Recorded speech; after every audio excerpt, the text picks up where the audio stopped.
बिस्मिल्लाहिर्रहमानिर्रहीम।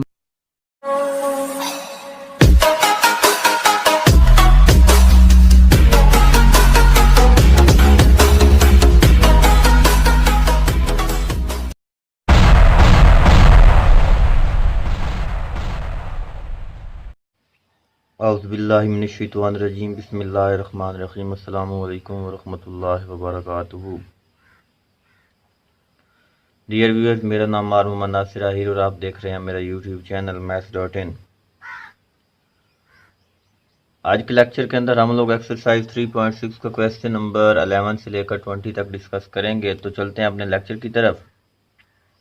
लेकिन उससे पहले अगर आप लोगों ने मेरा चैनल सब्सक्राइब नहीं किया तो आपसे रिक्वेस्ट है कि चैनल सब्सक्राइब करें और साथ में लगे बेल आइकन के बटन को लाजमी प्रेस करें ताकि आने वाली हर वीडियो की अपडेट आप लोगों तक पहुंचती रहे। तो क्वेश्चन नंबर 11 एक्सरसाइज है हमारे पास 3.6। 11 जो हमारे पास गिवन है वो है हमारे पास limit pi over 6 two pi over 3 cos of t dt। इसकी हम लोगों ने इंटीग्रेशन मालूम करनी है, फिर हम लिमिट पुट करेंगे। इस इंटीग्रल को कहा जाता है डेफिनेट इंटीग्रल, जिसकी लिमिट गिवन होती है। तो cos की इंटीग्रेशन जो होती है वो साइन होती है, साइन ऑफ टी। ये साइन ऑफ टी और आपके पास लिमिट आ गई पाई ओवर 6 से पाई ओवर 3। लिमिट पुट करें, अपर लिमिट पहले पुट करनी है तो वो आ जाएगा sine pi over 3, minus lower limit put करनी है तो साइन पाई ओवर 6 आ गया। पाई ओवर 3 60 डिग्री होता है और यहाँ पे वैल्यू होती है इसकी √3/2, माइनस पाई ओवर 6 जो होता है वो 30 डिग्री होता है। साइन की 30 पे वैल्यू होती है 1/2। एलसीएम लिया तो 2 आ गई, हमारे पास बन गया √3 - 1। तो ये इसका आंसर आ गया। इसके बाद नेक्स्ट जो हमारे पास लिखा हुआ है वो है क्वेश्चन नंबर 12। वो देख लें जी।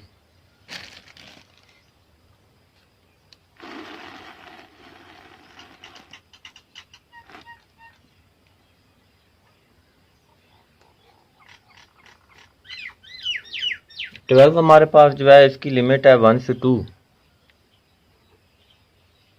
x plus 1/x whole power 1/2 और साथ में आपके पास गिवन है 1 - 1/x⁻²d ऑफ x। तो यहाँ पे अगर हम लोग देखें तो एक रकम है, साथ उस रकम का डेरिवेटिव मौजूद है। रकम क्या है कि यहाँ पे अगर हम देखें तो x प्लस 1/x का पावर के बगैर जो डेरिवेटिव है ना,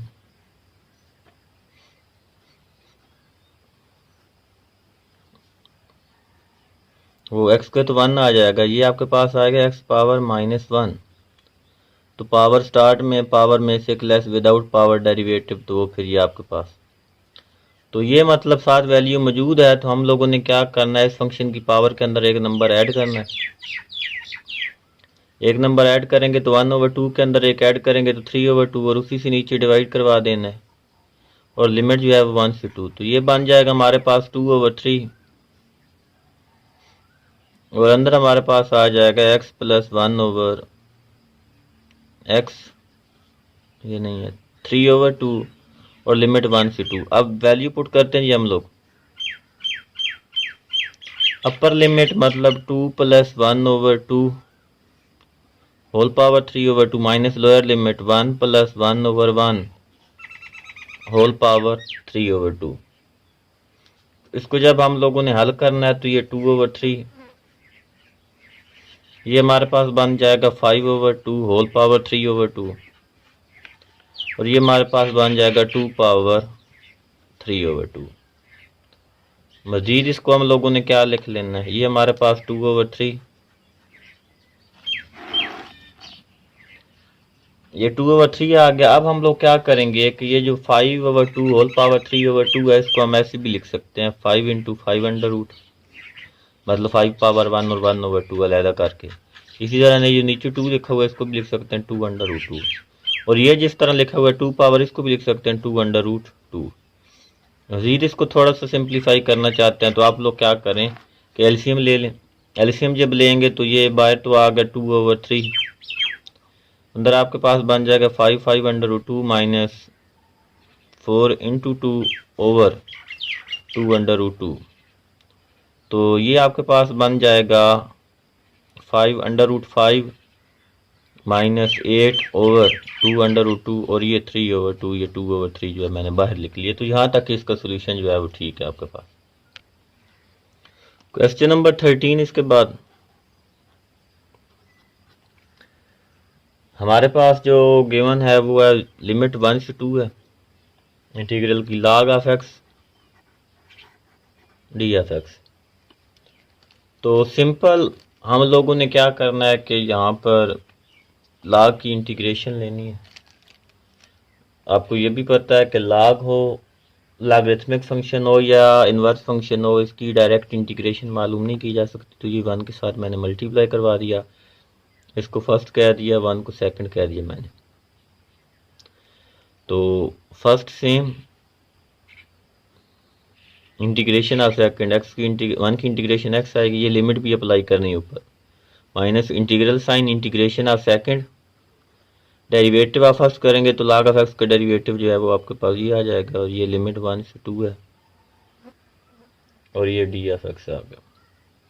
इसके अंदर लिमिट पुट करेंगे तो अपर लिमिट पहले तो ये आएगा log of 2 minus lower limit log of 1 multiply by 1, minus ये कैंसिल होगा, 1 आ गया, 1 की इंटीग्रेशन एक्स होती है तो 1 से 2, तो ये बन गया 2 log 2, ये log 1 पे 0 होता है, माइनस यहाँ पे अपर लिमिट माइनस लोअर लिमिट, तो ये आपके पास आ गया 2 log 2 माइनस 2 माइनस 1 कितना होता है 1। तो ये आपके पास आंसर आ गया। इसके बाद इसका 14 क्वेश्चन जो है वो इम्पोर्टेंट है, वो देख लेते हैं जी।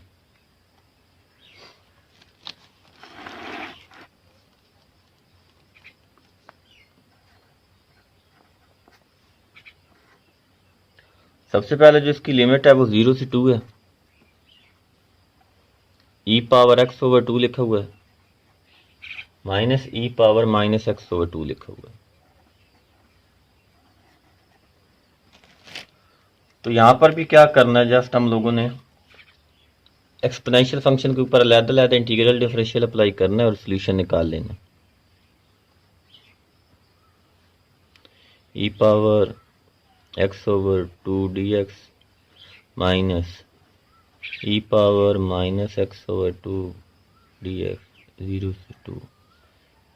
e पावर x/2 की इंटीग्रेशन लेंगे तो ये आ जाएगा, एक बार सेम नीचे इसके डेरिवेटिव के साथ डिवाइड करवा दिया, लिमिट 0 से 2, माइनस यहाँ पर भी ये एक बार इसके ऊपर सेम लिख लिया और नीचे डिवाइड करवाएंगे तो -1/2 आ गया, और ये dx, सॉरी dx नहीं, लिमिट 0 से 2 आ गई। अब नेक्स्ट हम लोगों ने लिमिट पुट करनी है, ये ऊपर आ जाएगा तो ये बन जाएगा 2, ये आ जाएगा e पावर x/2 0 से 2, ये माइनस माइनस प्लस का, ये भी 2 e पावर माइनस x/2, और ये 0 से 2 आ गया। अब लिमिट दर्ज कर लेते हैं, लिमिट पुट करेंगे तो ये 2 आ गया अपर लिमिट, तो ये आ जाएगा e power 2/2 minus e power 0/2 plus 2 e power -2/2 minus e power 0/2। तो यहाँ पे अगर देखें तो ये हमारे पास बन गया 2 e power 1 minus e power 0 आएगा जो किसके बराबर होता है 1 के, प्लस 2 आ जाएगा e पावर -1, और ये यहाँ पे आपके पास e पावर 0 जो किसके बराबर होता है 1 के। तो ये आ गया e power 2e -2 plus 2 e power -1 -2। तो इसको जब हम लोगों ने हल करना है, मजीद देखना है, तो ये आ जाएगा 2e प्लस 2e⁻−1 -4 ऐसे भी लिख सकते हैं, 2e + 2/e−4 ऐसे भी लिख सकते हैं। तो ये हमारे पास इसका आंसर आ गया जी। इसके बाद 15 देखें। लिमिट हमारे पास जो गिवन है वो 0 से π/4 cos of theta plus sign of theta और नीचे लिखा हुआ है 2 cos² थीटा। तो फर्स्ट ऑफ ऑल तो हम लोग क्या करते हैं कि cos² थीटा जो है इसे हम लोग अलग-अलग डिवाइड करवा लेते हैं। तो जब डिवाइड करवाएंगे तो हमारे पास फर्स्ट ऑफ ऑल तो ये 1/2 जो है इसको भी बाहर लिख लें। अब ये 0 से π/4 ये आ जाएगा cos theta over cos² theta. Divide करवा रहे हैं ये अलग-अलग। साइन थीटा और cos² थीटा को मैंने लिख लिया cos theta multiply by cos theta d theta. तो ये 1/2 आ गया। अब अलग-अलग इंटीग्रल डिफरेंशियल लगाएंगे 0 से π/4। ये 1/cos थीटा आएगा जिसको मैंने लिखना है सीकेंट थीटा d थीटा हो जाएगा। यहाँ से cos कैंसिल होगा ना, 1/cos आएगा वो सीकेंट थीटा बन जाएगा। प्लस यहाँ पे sine theta over cos theta tan theta और 1/cos थीटा सीकेंट थीटा, तो मैंने लिख लिया सीकेंट थीटा tan थीटा 0 से π/4 और ये d थीटा आ गया। ये 1/2 आ गया। इसकी इंटीग्रेशन आएगी आपके पास log of सीकेंड of theta plus tan of theta और लिमिट 0 से π/4 प्लस ये इसका आएगा सीकेंड ऑफ थीटा, क्योंकि सीकेंड की जो सीकेंड का डेरिवेटिव होता है वो सीकेंड थीटा tan थीटा होता है। तो ये आ जाएगा ये 0 से π/4। अब लिमिट पुट करनी है जी, upper limit minus lower limit. तो ये हमारे पास आएगा log second π/4 plus tan π/4 minus log second 0 minus tan 0 plus second π/4 minus second 0। ये पहले इसके अंदर लिमिट पुट किया और फिर इसके अंदर। तो ये आ गया 1/2 log सीकेंड की π/4 पे वैल्यू होती है √2, tan की π/4 पे वैल्यू होती है 1, सीकेंड की 1 होती है वैल्यू 0 पे और tan की होती है 0, और यहाँ पे सीकेंड π/4 पे होता है √2 और यहाँ पे होता है 1। तो ये हमारे पास आ गया 1/2 इंटू log √2 प्लस 1। अब यहाँ पे ये log 1 जो है ये 0 हो गया, ये आपके पास आ गया प्लस √2 माइनस 1। तो यहाँ तक ही आपका आंसर ठीक है। इसके बाद जो 16 है ये इसका मैं हिंट लिख रहा हूँ, आपने हल खुद करना है। आपके पास जो लिमिट है वो है आई थिंक 0 से π/6 cos³ थीटा गिवन है। सिंप्लीफिकेशन तक मैंने यहाँ पे लिखना है, आपने इसको क्या लिखना है cos² थीटा लिख लेना है और सिर्फ cos थीटा लिख लेना है।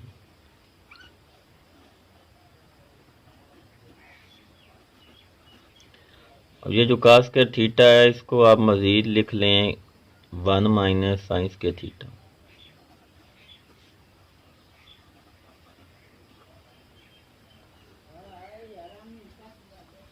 cos थीटा को 1 के साथ मल्टीप्लाई अलहदा करवा दें, इंटीग्रल डिफरेंशियल लगा दें और sin² थीटा के साथ अलहदा से।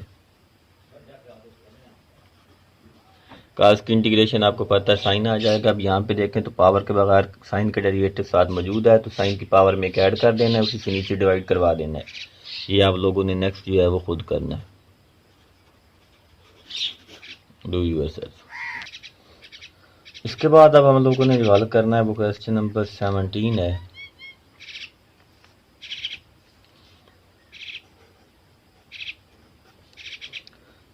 आपके पास जो है इसकी जो लिमिट है वो आपके पास π/6 से लेकर π/4 तक, और गिवन जो है वो cos² theta cos square theta और ये D theta. First of all तो हमारे पास जो cos स्क्वायर थीटा है वो हम लोग उसको लिख लेते हैं, cos को नहीं बल्कि cos स्क्वायर थीटा को हम लोग लिख लेते हैं कोसेकेंट स्क्वायर थीटा -1, और फिर अलग-अलग इंटीग्रल डिफरेंशियल लगा के उसको हम सॉल्व करते हैं।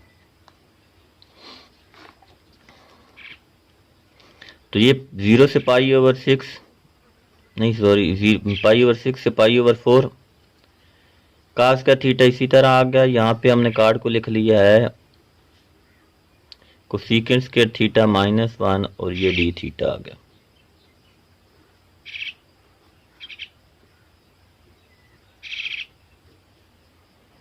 अलग-अलग मल्टीप्लाई करवाएं तो यह आएगा cos square theta multiply by cosecant square theta minus cos square theta.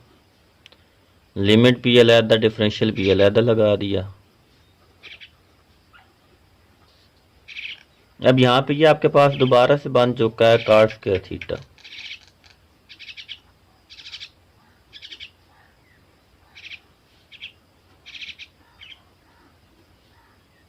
और ये cos 2 थीटा को आप cos पावर 2 थीटा को लिख लिया 1/cos 2 थीटा ओवर 2। ये आ गया π/6 से लेकर π/4 तक और ये डी थीटा आ गया। इसके बाद अब आप लोगों ने जो मजीद cos स्क्वायर थीटा लिखा है इसको आपने कोसेकेंट की फॉर्म के अंदर लेके जाना है और नेक्स्ट इसका आपने सोल्यूशन निकाल लेना है। ये हमारे पास बन जाएगा cos स्क्वायर थीटा की जगह पे हम मजीद लिख लेंगे कोसेकेंट स्क्वायर थीटा -1 π/6 से लेकर π/4 तक लिमिट है डी थीटा -1/2। यह आपके पास आ गया 1 + cos 2 थीटा। इसके ऊपर भी अलग-अलग इंटीग्रल डिफरेंशियल लगा दी, ये लिमिट भी अप्लाई कर दी।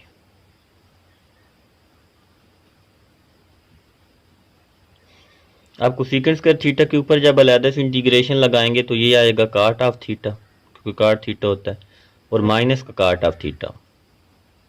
तो ये π/6 से π/4 1 की इंटीग्रेशन माइनस थीटा आएगी, ये माइनस है तो माइनस थीटा, ये -1 की इंटीग्रेशन यहाँ पे थीटा आ जाएगी, इसकी भी वही लिमिट आ गई। इसके बाद प्लस cos 2 थीटा की जगह पे आ जाएगा sin 2 थीटा ओवर 2, और ये हमारे पास प्लस भी नहीं बल्कि ये माइनस अंदर शिफ्ट करवा देंगे, ये माइनस बन जाएगा और ये लिमिट आ जाएगी हमारे पास। इसकी जगह पे हम लोग लिख लेंगे π/6 और π/4, और ये 1/2 यहाँ पे मल्टीप्लाई भी करवा देते हैं। तो अब बस करनी क्या है, सिंप्लीफिकेशन ही हम लोगों ने करनी है। तो सिंप्लीफिकेशन आप लोगों ने खुद कर लेनी है, बस लिमिट पुट कर लेनी है। जो मेन काम था वो मैंने करवा दिया।